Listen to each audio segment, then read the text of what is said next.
पिछले एपिसोड में अब तक हम लोगों ने देखा था कि लिंडो ने भी रित्सुका के स्कूल में एडमिशन ले लिया है, जहाँ पे सभी को पता चलता है कि रित्सुका का भाई भी एक प्रीस्ट है। तो यहाँ पे मेस रित्सुका को उठाकर लेकर चला जाता है क्लास पे, और यहाँ पे क्लास शांत से बैठी होती है। रित्सुका काफ़ी ज़्यादा घबराई हुई होती है कि तभी मेस अपना रियल फेस दिखाता है, यानी कि डेविल वाला। बहुत से लोगों को कंफ्यूजन होगा कि डेविल और वैम्पायर्स में अंतर क्या है। तो डेविल जो होते हैं वो फॉलन एंजल्स होते हैं, और वैम्पायर एक बैट का रूप होता है, मतलब वो कभी भी बैट वाली पावर्स को यूज़ कर सकते हैं। तो मेज एक पोर्टल को खोलता है और उसे लंच और डिनर करवाता है, लेकिन यहाँ पे रित्सुका को भागना होता है तो एक दुश्मनों से भिड़ जाती है, और दूसरी तरफ हमारा मेस एक डेविल फॉर्म में आकर उन सभी इंसानों को ख़त्म कर देता है।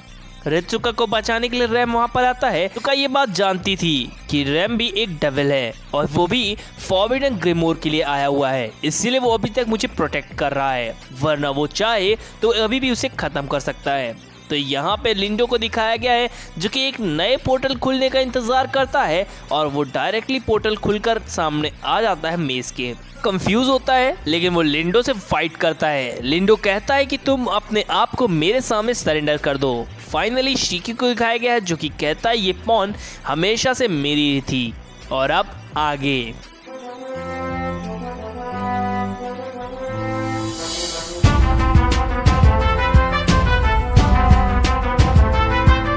एपिसोड की स्टार्टिंग में दिखाया गया अजुना और रित्सुका को जो कि बातें कर रही होती है, जहाँ पे रित्सुका बताती कि उसके बड़े एक भाई ने ये खाना उसके लिए पैक किया है, कि तभी उसकी नज़र जाती है कबूतर पे जो कि ऊपर के बैठे लाइट पर बैठा होता है। यहाँ पे ऊपर लगी लाइट पर वो जब कबूतर को देखती है तो समझती है कि वो शायद बाहर नहीं निकल पा रहा है, इसलिए वो खिड़की को खोल देती है, और वहाँ से वो कबूतर उड़कर निकल जाता है। रित्सुका देखती है कि उसके सामने रैम खड़ा है, यानी कि स्टूडेंट काउंसिल प्रेसिडेंट, जिस पर वो थोड़ी सी घबरा जाती है, और वो पिछले बार को याद करती है जो कि उसके साथ मेज ने किया था, और वो सिर्फ एक पॉन है। अब यहाँ पे मैं बता दूं कि रैम उससे कुछ नहीं कहता और उस जगह से चुपचाप निकल जाता है। दूसरी तरफ हमें दिखाया गया रैम को जो कि कहता है कि फॉरबिडन ग्रिमोर मुझे चाहिए, जिस पर वो कहता है कि उससे हम इन ह्यूमंस पर रूल कर सकते हैं। तो सभी लोग कहते हैं कि तुमने भी ट्राई किया है उस चीज़ को पाने के लिए, और हमने भी।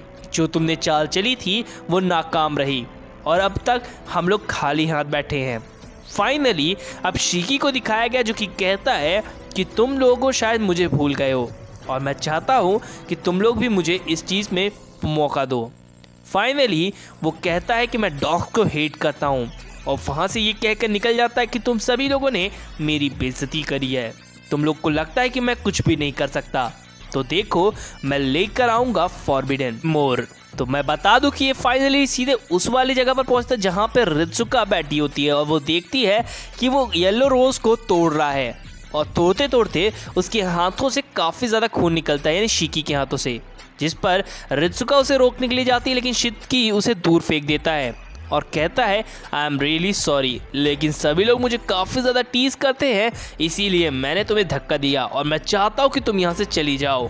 लेकिन यहाँ पे मैं बता दूं वो और झूठ बोल रहा है, उसे किसी ने भी कुछ टीज नहीं किया था। हाथ धोता है और देखता है हमारे रित्सुका की तरफ, जिस पर वो कहता है कि मैं औरों की तरह नहीं हूँ, मैं तुम्हारी मॉम को ढूंढने में तुम्हारी मदद कर सकता हूँ। जिसके बाद वो उससे रुमाल मांगता है, जिस पर वो कहता है कि तुम चिंता मत करो, मैं रैम या फिर ओमेज जैसा बिल्कुल नहीं हूँ। और वो उसके गले लगकर कहता है ये महक काफ़ी ज़्यादा अच्छी है।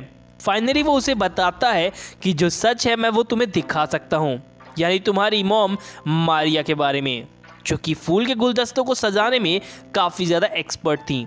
रित्सुका ये सुनकर काफ़ी ज़्यादा सोच में पड़ जाती है, और उसे जब कहता है हमारा शिकी कि चलो, तभी उसे याद आता है मेज का डेविल वाला रूप, जिसे वो देखकर काफ़ी ज़्यादा शौक में होती है। कि तभी वहाँ पे अजुना आ जाती है, जिस पर वो कहती है कि ये कौन है।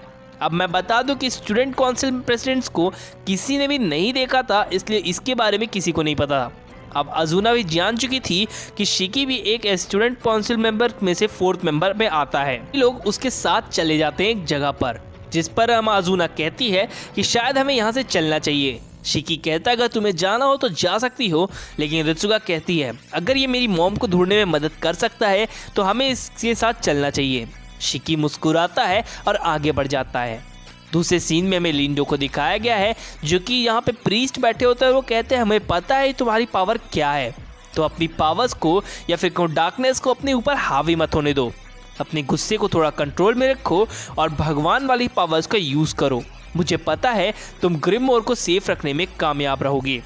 सीन शिफ्ट होता है शिकी पर दिखाया गया है। यहाँ पे काफ़ी अलग अलग तरीके के रूम हैं और हर रूम में एक पेंटिंग रखी हुई है जिस पर शिकी कहता है रित्सुका मेरे हिसाब से तुम्हें ये वाली पेंटिंग तो ज़रूर याद होगी। एक्चुअल में ये पेंटिंग उसके ग्रैंडफादर के घर का है जो कि कुछ समय पहले जल गया था। इस चीज़ को देखने के बाद वो शिकी को रोकने की कोशिश करती है, लेकिन वहाँ पे काफ़ी अलग अलग तरीके के रूम होते हैं और वो उन रूम के अंदर खो सी जाती है। फाइनली वो एक रूम के सामने पहुँचती है और वहाँ पर एक पेंटिंग रखी होती है और ये उसके ग्रैंडफादर का एक कमरा होता है जिसे वो काफ़ी गौर से देखने लगती है। उसे समझ में नहीं आता कि सीन शिफ्ट होता है और सभी लोग बात कर रहे होते हैं कि बटरफ्लाई की मदर कहाँ होगी, यानी मारिया। बटरफ्लाई से मतलब उनका रित्सुका से है। तो सभी लोग रित्सुका की मॉम को ढूंढने के लिए अपने अपने चेलों को लगा कर रखते हैं। फाइनली यहाँ पे यूरी के जो मेंबर्स होते हैं या फिर चेले चपाटे होते हैं वो ढूंढ लेते हैं मारिया को या रित्सुका की मॉम को जो कि बेहोश पड़ी होती है। और वहाँ पे काफ़ी अलग अलग तरीके के वैम्पायर्स भी होते हैं। तो मैं बता दूं कि यहाँ पे वैम्पायर बाइट होता है उसकी गर्दन पे, इसलिए वहाँ से खून निकलता है गर्दन से। सीन शिफ्ट होता है और रित्सुका को दिखाया गया है जो कि उसी कमरे के अंदर अचानक से पहुँच सी जाती है और वो सभी चीज़ों को थथोल कर देखने लगती है और वो देखती है बाहर की तरफ जहाँ पे उसकी आंट मार्टा होती है। तो उसने एक शायद वैम्पायर से प्यार किया था, शायद इसीलिए उसका ध्यान अब खिंच जाता है हमारी रित्सुका की तरफ जो कि उसे खिड़की से देखती है। लेकिन यहाँ पे ऐसा कैसे हो सकता है ये बात मुझे बिल्कुल समझ में नहीं आई। फाइनली उसी दिन रित्सुका का जन्मदिन भी होता है। तो रित्सुका दरवाजे के पीछे देखने के लिए उस दरवाजे को खोलती है जहाँ पे चारों तरफ अंधेरा होता है और एक कमरे से आवाज़ आती है और हमें दिखाया गया मार्ता और उसके बेटे लिंडो को जो कि सो रहा होता है। अब यहाँ पे वो सोचती है कि लिंडो अगर यहाँ पे सो रहा है बचपन में तो मार्टा आंटी वहाँ पर कैसे थी। अभी इस बात का जवाब उसके पास नहीं होता।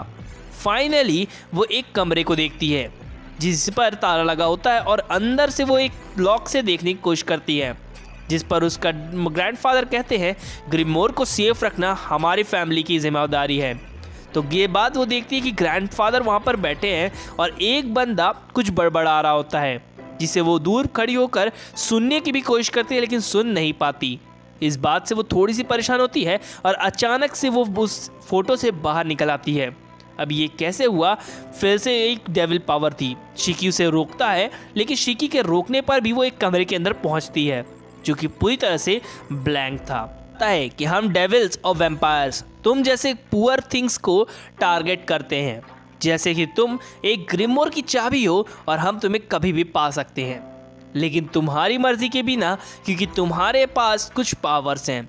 एक्चुअल में वो सेक्रेड लक्स रिंग के बारे में बात करता है और वो उसे एक वश में कर देता है और रोक देता है कि तभी अजूना आती है और उस पर पवित्र पानी छिड़कती है जिससे वो फॉलन एंजल दूर गिरता है यानी कि शिकी, और उसे एक चक्र के अंदर फंसा देती है।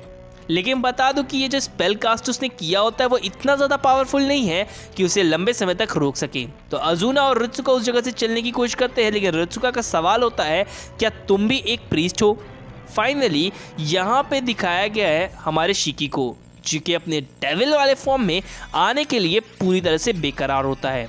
अब यहाँ पे वो अपने फॉलन एंजल वाले रूप में आ चुका था और रित्सुका और ये चीज़ देखकर काफ़ी ज़्यादा शॉक में होते हैं कि उसने अपना रियल वाला फेस या कहूँ रियल वाला जो पावर है वो उनके सामने आ चुका है। तो दोनों को वो अपने पावर का नमूना दिखाता है और कहता है कि तुम सभी एक मामूली से मॉर्टल इंसान हो, मैं तुम्हें कभी भी मार सकता हूँ। और रित्सुका दूर जाके गिरती है लेकिन अजूना एक प्रीस्ट है, इसके वजह से वो पावर को संभाल लेती है, उस प्रेशर को। फाइनली वो एक स्पेल कास्ट करने की कोशिश करते हैं लेकिन उसके पहले ही वो बहुत ज़्यादा घायल हो जाती है उस फॉलन एंजल के पंखों के वार से और वो वहीं पर गिर जाती है, जिस पर वो आता है और उसके ऊपर पैर रखते हुए कहता है क्या बात है मिस प्रीस्ट, आपने तो बहुत ही ज़्यादा मज़ा दिला दिया मुझे, लेकिन आपके फाइट में ज़रा भी दम नहीं। रित्सुका उसे पीछे की तरफ धक्का देने की कोशिश करती है और प्रोटेक्ट करती है अजुना को। कहती है कि मेरी दोस्त को छुओ मत, जहाँ पे वो कहता है कि ठीक है, मैं तुम्हें वापस से वहीं छोड़ता हूँ जहाँ पर तुम थी। फाइनली रित्सुका कहती है कि तो तुम मेरे मॉम को वापस देने वाले थे ना, जिस पर तुम वो बोलता है कि हाँ, लेकिन तुम्हारी यादों में ही सब कुछ है। जो सच है कई बार वो झूठ होता है और जो झूठ है वो कई बार सच होता है। और ये कहकर वो वहाँ से गायब हो जाता है कि तभी रैम अपीयर होता है और रैम को रित्सुका देख लेती है। रित्सुका कहती है कि जो शिकी ने कहा वो क्या गलत है, क्या मेरी मॉम तुम्हारे पास है, और अगर तुम्हारे पास है तो प्लीज़ मेरी मॉम को मुझे रिटर्न कर दो। इस बात को सुन रैम सुनता भी है, लेकिन वो कुछ ना बोलते उस जगह से चुपचाप निकल जाता है और रित्सुका काफ़ी ज़्यादा दुखी होती है और वो एक बार फिर से अब देखती है रैम की तरफ, लेकिन रैम वहाँ से जा चुका था। अगर आपको मेरी एक्सप्लेनेशन अच्छी लगी हो तो प्लीज़ चैनल को सब्सक्राइब करना और एक्शन एक्सप्लेनेशन को भी जाके आप लोग सब्सक्राइब कर लीजिए। वहाँ पे भी मैं नॉन एनिमेटेड टाइप मूवी लाता रहता हूँ। Thank you.